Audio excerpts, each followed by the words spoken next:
I was fed up with Tesla completely, to the point to where today, if they want to touch my car, they're not allowed to touch my car. I'll do my own work on my car now.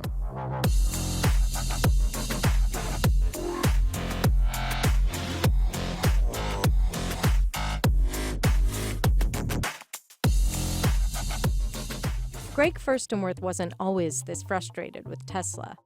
There's no other car that I would want to own, honestly, than this car. He pre-ordered the Tesla Model S, and when he got the car in 2013, he was a total superfan. He even drove it across the country before there was a supercharger network.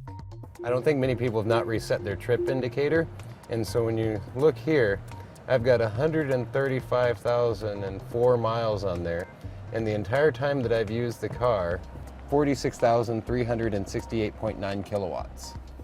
Tesla usually called me, actually, at that time. They'd call me and tell me, hey, we noticed that there's a little bit something going wrong with your car. Or when I had my flat, they did their courtesy roadside service. They really took care of me, actually, as original pre-order. As soon as I exceeded my warranty period, the help, kindness, interactions all went away. I was treated like I didn't even really own a Tesla.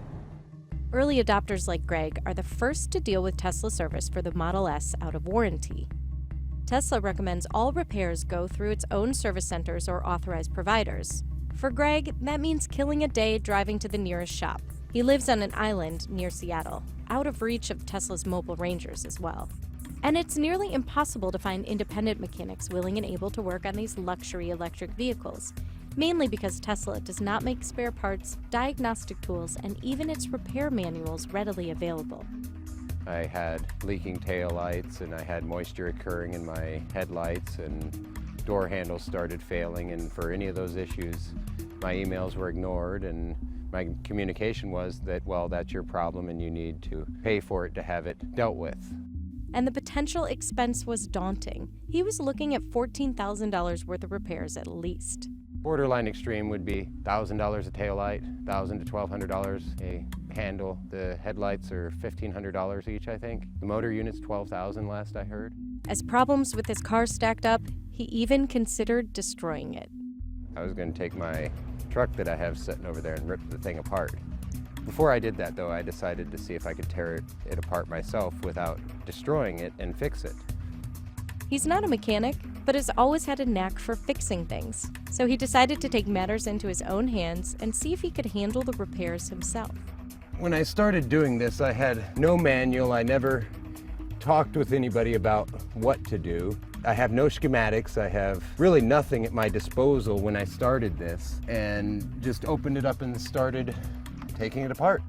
I was infuriated beyond belief because everybody told me that it was an impossible car to work on. And then I open it up and I find out that it's the easiest car I've ever worked on, the easiest device I've ever worked on. They built a Lego car. If you can put together Legos, you can put together a Tesla. The first issue that I had post-warranty was my tire pressure monitoring system. And then the wiring issue occurred in the door after that, and then the window regulator malfunctioned. My mirrors have fallen off inside. My passenger side mirror doesn't fold anymore.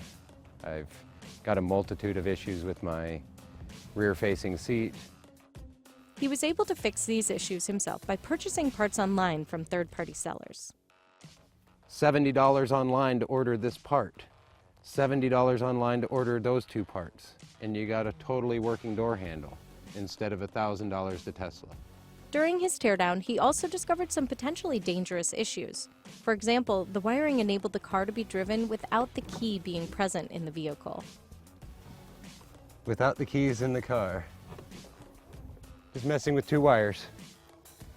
I have no problem with them being vertically integrated. I have no problem with them running things the way that they do for cars that are in warranty. But if they want to be in the mass market, unless they're going to run every single service center in every single little small town, there's no way it's acceptable to have people for minor issues drive and kill an entire day to go to the service center and get free Keurig coffee.